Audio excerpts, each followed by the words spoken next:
ते नाशिक ही दुसरी अयोध्या लुटतायत की रामनगरी लुटतायत.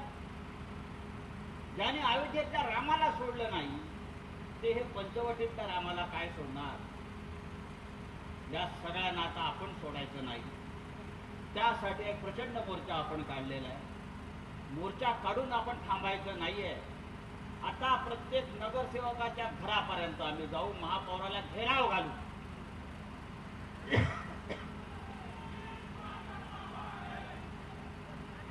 मी आयुक्तांना सांगू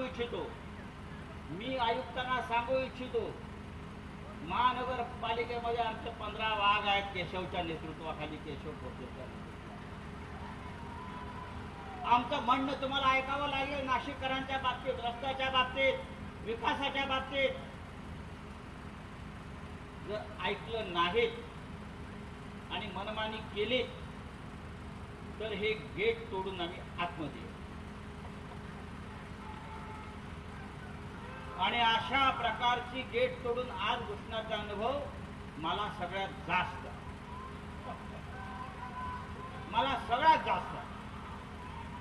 हे आम्ही आयुष्यभर केलंय. गिरडेकरांनी केलंय, आम्ही सगळ्यांनी केलेलं आहे. तेव्हा मित्रांनो, शिवसैनिकांनो, ही एकजूट आपण दाखवलीत नाशिककरांसाठी ही अशीच ठेवा. रस्त्यावरच्या खड्ड्यासाठी तुम्ही काय मुदत देताय? आता आयुक्तांना भेटताय.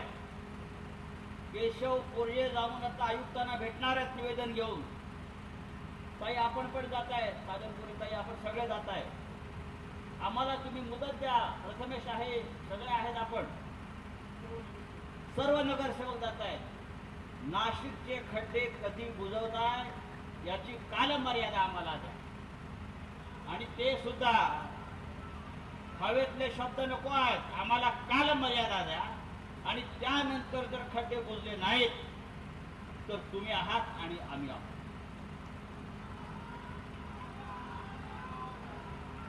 कुंभमेळ्यावरती आम्ही नंतर येणार आहोत. सध्या खड्ड्यावरती आहोत. संपूर्ण कुंभमेळा भ्रष्टाचाराने भरभरटलेला आहे. हजारो कोटी रुपये आपापल्या नातेवाईकांना, आपापल्या ठेकेदारांना भ्रष्ट मार्गाने वाटले जातात. विकासाची कामं काय सगळे ठेकेदार, गुजरातचे, मग जामनेरचे सब कॉन्ट्रॅक्टर, हे सगळं आलेलं आहे. हे सगळं आम्ही काढणार. कोणीतरी एक कुंभमेळा आयुक्त नेमलेले आहेत, त्यांना काही माहीत नाही. सगळे जळगाव